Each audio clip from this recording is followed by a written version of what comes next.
Welcome back to The Explainer. So today, we are diving into something absolutely fascinating that happens, well, every single day. But honestly, it rarely gets the spotlight.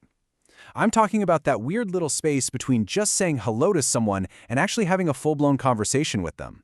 It's this space filled with small, totally unglamorous words. The kind of words that never really make it onto a language-learning highlight reel. But without them, absolutely nothing works. Today, we're decoding the true connective tissue of human conversation. Okay, let's dive right into this. What exactly does happen in that gap between hello and a real conversation? Listen, if you've ever learned a new language, or even if you've just found yourself totally out of your depth in a complex discussion, you know the exact feeling I'm talking about here. It's that moment of quiet panic. The formal greetings are over, and now, oh boy, you actually have to interact and keep the momentum going. It's sort of the great mystery of everyday speech. But the good news is, every language has a very specific set of tools designed to bridge this exact gap. In German, this essential toolkit is called häufige Redemittel, literally frequent expressions. These are the everyday phrases that serve as the connective tissue of daily speech. And what's actually incredible about these phrases is that they are so common, native speakers barely even notice they're using them. They just flow out automatically. But for a beginner, they are literally the starting point of real communication. They are absolutely essential for keeping a conversation from just collapsing under the weight of an awkward silence. Think of them as your conversational safety net. Section 1. The power of honesty. Setting expectations. Before anything else can happen in a dialogue, before any complex ideas can be exchanged at all, a learner needs to be incredibly honest about what they do and do not grasp. Admitting your limitations isn't a weakness in conversation. It is literally the first step to successful communication. And this brilliantly illustrates how we can apply that. On one side, we've got ich verstehe, I understand. Fantastic place to be, right? But on the flip side, ich verstehe nicht, I don't understand. We so often think of that as a failure, a roadblock that just stops a chat dead in its tracks. But the source material challenges us to reframe that completely. Saying I don't understand honestly keeps a conversation moving forward, instead of letting it quietly fall apart because you're pretending to follow along when you are actually entirely lost. This whole idea of honesty extends to another really small, humble phrase that carries way more weight than its size suggests. Ich spreche ein bisschen Deutsch. I speak a little German. This is so often one of the very first complete sentences a beginner ever says out loud to a native speaker. But why is it so important? Well, because it sets honest expectations right out of the gate. It actively invites patience from the listener, rather than assuming a level of fluency that, let's be real, just isn't there yet. It completely disarms the other person and sets up a highly collaborative tone. Section 2. Taking control, managing the flow. All right, so now that we've embraced the vulnerability of admitting what we don't know, it's time to transition to empowerment. This is where you actively manage the flow of the conversation. Because you don't just have to be a passive victim of fast-talking native speakers. You can actually grab the steering wheel. Now, what's really interesting here is how these specific questions completely flip the dynamic.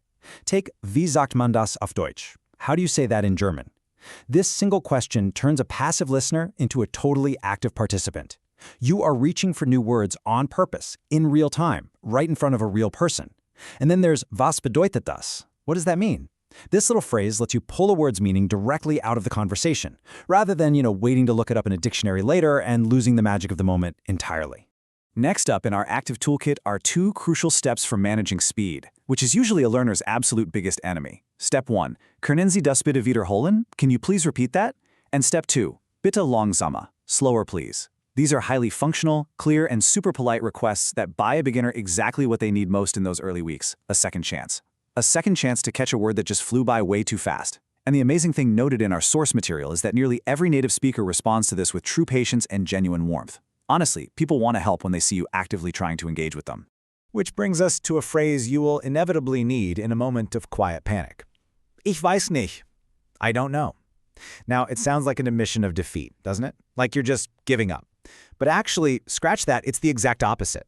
It's an incredibly honest, highly functional tool that lets you stay present in a conversation even when the answer genuinely escapes you. You're still engaged. You're still making eye contact. You are still in the game. Section 3. Small words, big impact. Active participation and confirmation. So, we've talked about what to say when you're lost and how to control the pace when things just get too fast.